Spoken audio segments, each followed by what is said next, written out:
Kita sa organic farming mataas. Malaki ang kita sa malawakang organic farming. Ito ang binigyang diin ni Agriculture Secretary Proceso Alcala sa pagdiriwang ng araw ng mga magsasaka sa Victoria, Tarlac, kung saan matagal nang ipinatutupad ang masinag fertilizer management technology.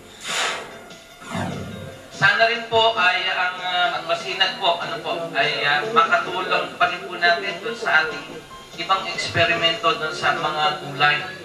Sapagkat dapat po nating samantalahin yung sinasabi po ni Mayor kanina that you are only an hour and a half away from Metro Manila. So sana po samantalahin niyo po ito dahil pwede po kayong mag-alaga o magpalaki ng mga gulay. Mag-alaman po kayo ng halamang gulay na napakadali pong i-access doon sa Metro Manila na pwede po ninyong ibenta sa tamang halaga. And we will encourage the farmers of Victoria na maghalaman po nito para po makipagtulungan sa amin.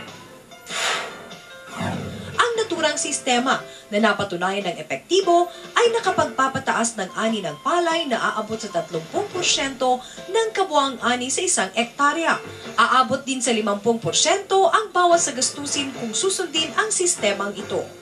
Sa kasalukuyan, daang-daang magsasaka ang nagtatanim sa halos 5,000 ektaryang sakahan ang may karagdagang kita at mas matatag na kabuhayan dahil direkta silang inuupahan ng kumpanyang nagsusulong ng organikong agrikultura.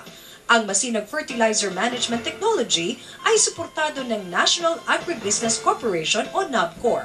Ito ay tinataguyod ng Revolutionary Solutions, Technologies and Products Incorporated or RSTP sa pakikipagtulungan ng Central Luzon State University at ng Land Bank of the Philippines.